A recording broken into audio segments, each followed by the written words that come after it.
Mangca, born and raised on Molokai. The night of the fire, I was watching the news and saw a lot of footage. And it wasn't until the internet footage started coming in at about 1 o'clock in the morning that I saw people basically jumping in the water, running away from the fires. I thought to myself that I've got a lot of good friends and family that live there, and some of them live on the boats. I couldn't sleep the whole night. The next morning I woke up, I told my wife, I gotta go. I packed up and I head out. I got some supplies, whatever I could grab, water, food. I headed over there to help with whatever was gonna go on. And when I showed up, it was horrific. It was terrifying. It put me back. I sat down, I cried for a while. When I pulled up, the town was still on fire. The response from the state, DLNR, was non-present in the water. My first priority was to get there and help with whatever I could help with. My second priority, I put out on the internet that if there were any families in need of getting off Maui and coming back to Molokai, I set a date and time and place, and you meet me there, I'll get you home. The people that I did bring home said that they had a hard time with the internet, so my message wasn't received by all. The second day, I told my wife, put out the word, I'm coming back again. And this time I was gonna go outside of the zone to Oluwalu's where they had set up the roadblock and bring people back from there. And when I got there that day, I brought home a few people and I took back a few tourists to their hotels. They were trapped, they couldn't get back in. They wanted to go home because a lot of the hotels in Wailea were gouging. They were paying like $700 a night. This guy was so cool that he took in 2 families with him. He put 9 people in the room with him. I had no problem taking him back to his hotel, getting him going. I also took in supplies for people. What I couldn't understand is that why did we have to bring supplies with the boats? Why did we have to transport supplies from Ma'alaya to Kahana by boat when everything was on trucks waiting at the roadblock to get in? When we delivered the next day, that night, I get a call from my friend Kamaili Alkan. He tells me he's got 9 pallets of food to go to the Kahana. So we took over 9 pallets of food, water, supplies. Where was the county? Where was the state? Where was the Red Cross? There was no aid for the people there. First day, second day, third day, nobody shows up. I'm still running supplies in.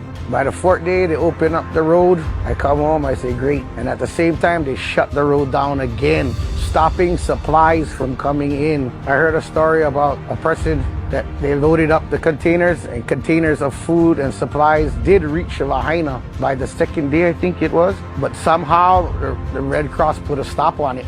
So the containers were just sitting there at a hotel in Ka'anapali. The guy who found out put it out on the internet and told the people there, hey, you suffering, go get it. Don't wait, go get it. So I guess that's how some of the looting started, but it's understandable. Molokai, we're all about action. More action, less words. Politicians, more about words than action. Sometimes too much education, you lose common sense along the way, and it's true. Common sense tell you at the roadblock, cars showing up, trucks showing up, loaded down with supplies. Common sense tell you, let them through. Give them an escort, let them through. But nope, they stopped everything, bruh. So for 4 days, bruh, no food, no water, no supplies, no help. All they wanted you to do was leave. But as you know, in disaster areas, when they come in and they want you to leave, you go to a shelter. FEMA, Red Cross comes in, helps you, gives you money, and you move on. People never return back. So a lot of the Hawaiians don't want to leave, bro. They don't want to leave. They know what's going to happen. Big money, real estate, going to come in, offer them money. They'll never come back. Some days I did up to 2 boat trips, but most of them I just stayed there and helped along the way, shuttling food and supplies from Ma'alaya, where they had the roadblock into Kahana, into the danger zone. Yes, it was all out of my own pocket. I'm not even worried about being paid back or anything. I'll go as long as I could. And then my wife I put it out there that, you know, I can do more if people help me with gas. And a lot of people started donating money for gas. And some people from the mainland, I never even know, just donated. So that was awesome. It was local people with family and friends in Lahaina that banded together. Kamaili Alkan, the Mana'e boys. Big shout out to the Mana'e boys, bro. We seen Friendly Market donate. Everybody just pulled together because a lot of friends and family all in Lahaina. All I want to say about donations, if you guys want to donate, don't donate to the Red Cross.